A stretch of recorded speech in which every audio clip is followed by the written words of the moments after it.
Good morning everyone. আজ বুধবার আর সকালবেলা ঘুম থেকে উঠে দেখলাম বেশ একটা রৌদ্রোজ্জ্বল ঝকঝকে দিন, হালকা হাওয়াও দিচ্ছিল। কথা মতো আজকে কিন্তু আমার ব্রেকফাস্টের রেসিপি শেয়ার করার তৃতীয় দিন। আজকে বানাচ্ছি কটেজ চিজ স্যান্ডউইচ। সেই মতো একটু গাজর, একটু সুইট কর্ন, পেঁয়াজ, ধনেপাতা, কাঁচা লঙ্কা এগুলোকে কুচিয়ে নিয়েছিলাম। তারপরে সমস্তটাকে একটা বোলে নিয়ে নিলাম।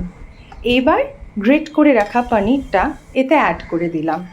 টেস্ট অনুযায়ী নুন দিলাম আর একটু গোলমরিচ দিলাম। এরপর এটার মধ্যে একটুখানি টমেটো সস দিয়ে ভালো করে মিক্স করে নিতে হবে। মিক্স হয়ে গেলে যে পাউরুটিগুলো রেখেছিলাম তাতে একটু বাটার লাগিয়ে নেব।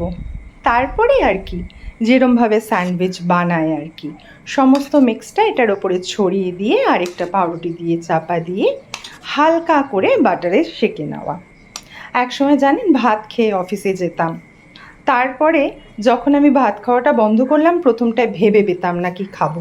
আচ্ছা, একটু চিজ অ্যাড করেছি এটার ওপরে, ভালো লাগে খেতে। হ্যাঁ, তো যেটা বলছিলাম, প্রথম বুঝতে পারতাম না যে সকালে কি বানিয়ে খাবো, এমনকি সময়ও অ্যাডজাস্ট করতে পারতাম না। তারপরে যখন করতে শুরু করলাম দেখলাম হ্যাঁ ঠিকঠাক হয়ে যায়।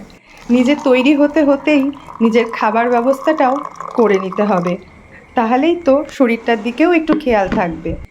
আর বাকি যা যা খাই সেগুলোও আমি সঙ্গে নিয়ে নিয়েছিলাম। এবার খেয়ে দেখার পালা।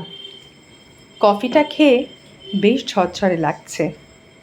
এইবার খেয়ে দেখতে হবে স্যান্ডউইচটা। বেশ ভালো হয়েছে টেস্টে। আপনারাও করে দেখতে পারেন। বাই।